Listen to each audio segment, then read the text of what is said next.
இப்போ நவீன கல்வி முறையை நீங்கள் எடுத்துக்கொண்டால் இப்போ எல்லோருமே அந்த நவீன கல்வி முறைக்கு உள்ளானவர்கள்.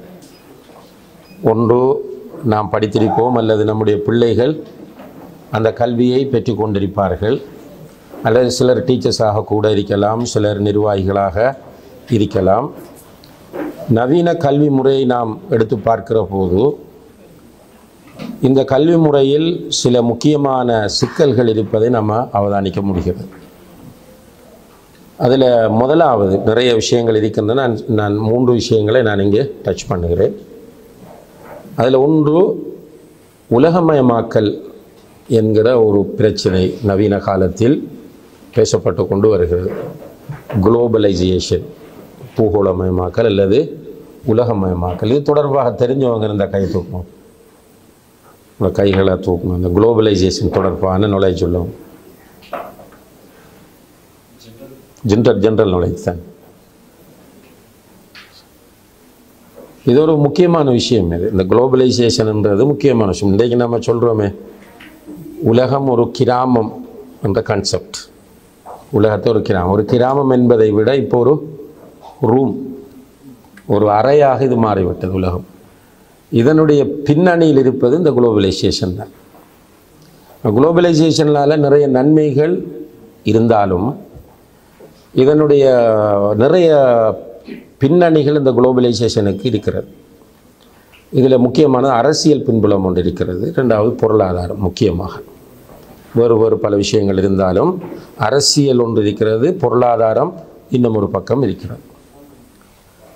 இப்போ அரசியல் ரீதியாக நீங்கள் பார்த்தால் உலகம் தொடர்ச்சியாக ஒரு ஆரம்ப காலத்தில் இருந்து ஒரு நாடு இன்னும் ஒரு நாட்டை ஆக்கிரமிக்கிற அந்த மனநிலையோடு வாழ்ந்திருப்பதை இருந்து கொண்டு வருவதை பார்க்கிறோம்.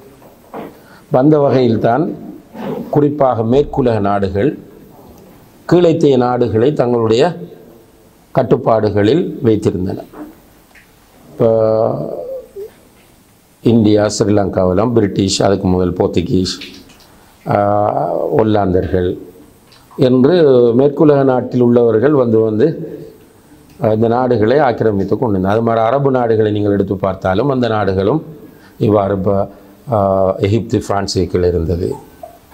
இப்படி ஒவ்வொரு நாடுகளும் ஒரு நாட்டு கீழ்தான் இருந்து சுதந்திரத்தை அவை 1900 ஆண்டுகளில் சுதந்திர வேட்கையோடு பயணித்து 1900 இருந்து நாடுகள் ரிலீஸ் ஆகி அல்ஹம்துலில்லாஹ் இன்றைக்கு பெரும்பாலும் அந்த நிலை இல்லை.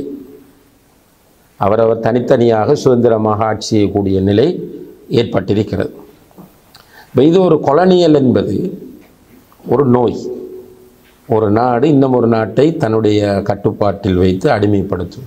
ஆனால் உலகம் விழிப்படைந்து அந்த மனநிலைக்கு எதிராக போராடி ஒவ்வொரு நாடும் சுதந்திரமாக இயங்க வேண்டும் என்று வந்தாலும் இந்த ஆக்கிரமித்து பழகிய நாடுகள் ஏதோ ஒரு முறையில் அந்த ஆக்கிரமிப்பை தொடர்வதற்கான ஒரு பொறிமுறையை தொடர்ச்சியாக யோசித்து கொண்டே வந்தன. அதனுடைய ஒரு அங்கம்தான் இந்த குளோபலைசேஷன் என்பது.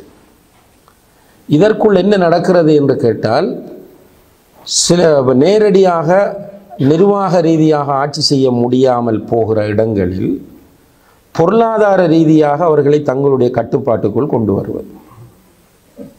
இப்போ பொருளாதார ரீதியில் அவர்களுடைய கட்டுப்பாட்டுக்குள் கொண்டு வருகிற நேரத்தில், இப்போ உகாண்டா போன்ற நாடுகளை எடுத்தீங்கன்னு சொன்னால் அந்த நாடுகள் வெளிநாடுகளுடைய கட்டுப்பாட்டில் தான் இருக்கிறது. அந்த நாட்டை ஆட்சி செய்வது உகாண்டாவில் உள்ள ஒரு இண்டிபெண்டன்ட் கவர்மெண்டாக இருந்தாலும், இப்போ ஏர்போர்ட் எடுத்துக்கிட்டால் ஏர்போர்ட் இன்னும் ஒரு நாட்டுக்கு சொந்தம். இப்படியான ஒரு நிலை காணப்படுகிறது. இப்போ இந்த நாடுகளுக்கு கடன்களை கொடுத்து அல்லது புதிய உற்பத்திகளை கூடுதலாக உருவாக்கி தனியார் நிறுவனங்கள் அந்த நாடுகளில் பலமுள்ளவையாக மாறி அரசாங்கங்கள் பொருளாதார ரீதியில் பலவீனப்படுத்தப்படும். இது இந்த குளோபலைசேஷனுக்கு பின்னால் இருக்கக்கூடிய ஒரு சதித்திட்டம். வெளியில் பார்த்தா மாஷா அல்லாஹ் இன்றைக்கு டெக்னாலஜியினுடைய முன்னேற்றம், அடுத்த ஏஐ, இதெல்லாம் என்னது குளோபலைசேஷனுடைய நல்ல விளைவுகளாக பார்க்கப்படுகின்றன. உலகம் ரூமுக்குள்ளே வந்தாச்சு. இப்போ நிறைய பேர் இப்போ இந்தியாவில் இருக்கக்கூடிய நிறைய பேர் ஐடி ஃபீல்டில் ஒர்க் பண்ணுறாங்க. எங்கன்னு கேட்டால் வீட்டிலேருந்து வேலை செய்வாங்க. அவரோட கம்பெனி அமெரிக்காவில் அல்லது சென்னையில் ஒரு ஆஃபீஸ் இருக்கும். ஆனால் அவர்களை முழுக்க மானிட்டர் பண்ணுறது அல்லது அவங்க ஒர்க் பண்ணுறது அமெரிக்காவுக்காக இருக்கும். அப்போ அவரோட ஒர்க்கிங் டைம் வந்து அமெரிக்காவில் உள்ள பகல் நேரத்தில் என்பதால் அவர் இரவு முழுக்க ஆஃபீஸுக்கு போய் வர வேண்டிய தேவை இருக்கிறது. இப்படியாக இந்த உலகத்தை ஒரு நல்ல பார்வையில் கொண்டு வந்தது போல காட்டினாலும் உள்ளே இந்த சதி இருக்கிறது. இந்த குளோபலைசேஷனுடைய ஒரு பெரிய ஒரு பாதிப்பு தான் அந்த நுகர்வு கலாச்சாரம் என்று சொல்வது. நுகர்வு கலாச்சாரம் என்று சொன்னால் உற்பத்திகளை சந்தைப்படுத்துதல், அந்த உற்பத்திகளை வேகமாக நுகர வேண்டும் என்கிற, அனுபவிக்க வேண்டும் என்கிற ஆசையை மக்களுடைய உள்ளங்களில் விதைப்பது. சுப்ஹானல்லாஹ், இன்றைக்கு நம்முடைய நிலைமை என்ன? ஒருவர் ஒரு 2000 ரியால் சலரி எடுப்பார், 2000 திர்ஹம் சலரி எடுப்பார். அவருடைய கையில் இருக்கிற ஃபோனை பார்த்தீங்கன்னா 3000 ரியால் ஃபோன் இருக்கும். ரைட்? ஊரில் ஒரு சாதாரணமான தொழில் செய்வார். அவர் ஓடக்கூடிய வாகனத்தை பார்த்தீங்கன்னா ஹைஃபை வாகனமாக இருக்கும். சின்ன இன்கம் தான், ஆனால் வீட்டில் எல்லா ஃபெசிலிட்டிஸும் இருக்கும். இப்போ நமக்கு எதை லேஸ் ஆக்கிட்டாங்க?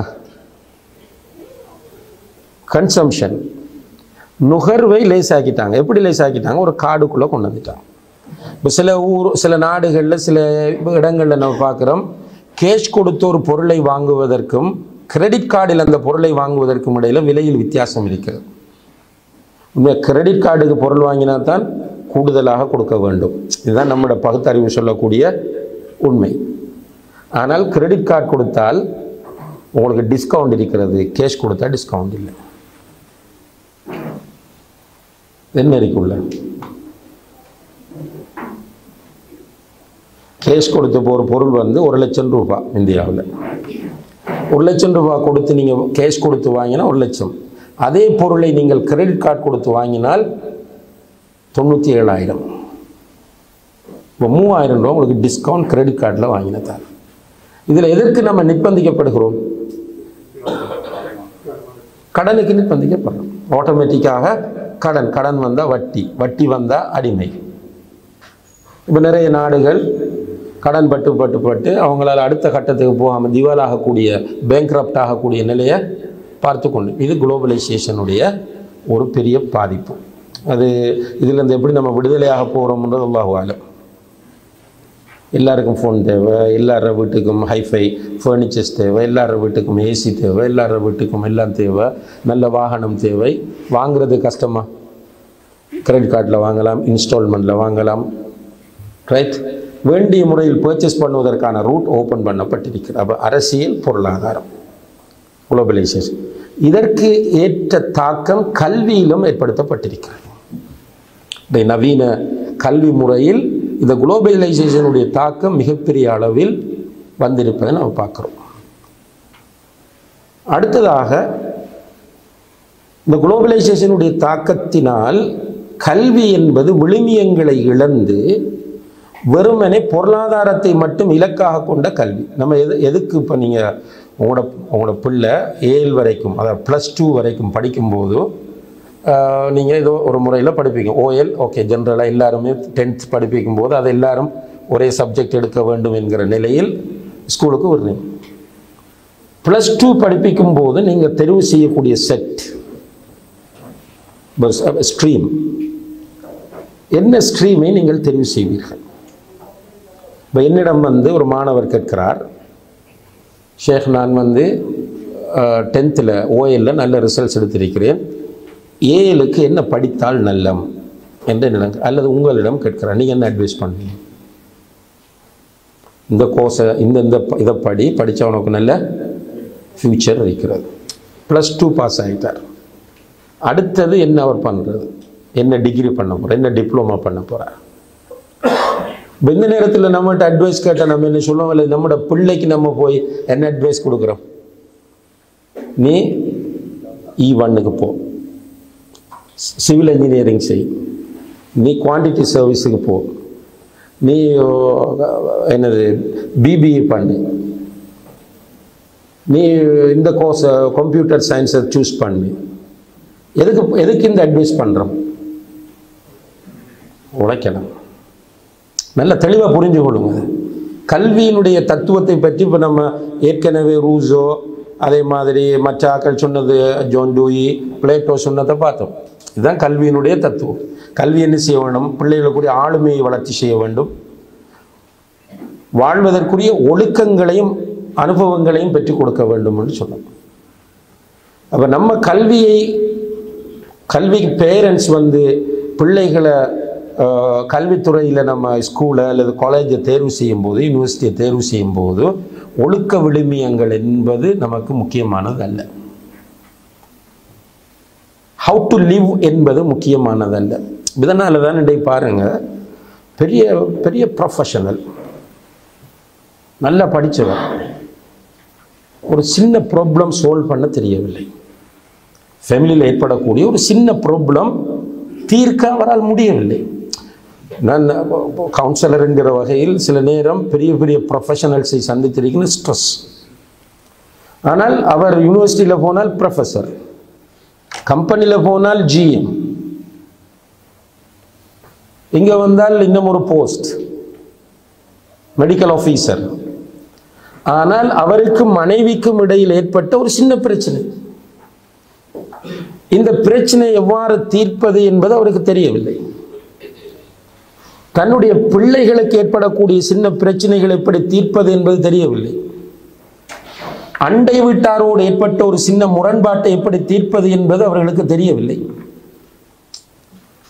இப்ப கல்வி என்பது நமக்கு எதை கற்றுத்தர வேண்டும் என்றால் ஹவு டு லிவ்.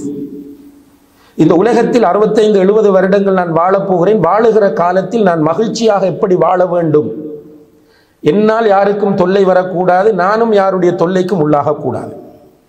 ஸல்லல்லாஹு அலைஹி வஸல்லம் சொல்லித்தார விஷயம், லா தரர் வலா திரார். என்னால் யாருக்கும் எந்த டிஸ்டர்பன்ஸும் வரக்கூடாது, நானும் மற்றவர்களால் டிஸ்டர்ப் ஆகக்கூடாது. இப்படி நான் வாழ வேண்டும். ஸல்லல்லாஹு அலைஹி வஸல்லம் அவர்கள் சொல்கிறார்கள், ஒருவர் மௌத்தானால் அவரை அடைக்கிறதுக்கு பிறகு 2 விஷயம் நடக்கும். ஒன்று, அவர் மௌத்தாயிட்டார் என்றால் குடும்பம், ஊரில் உள்ள மக்கள் எல்லாம் ரிலாக்ஸ் ஆகுவார்.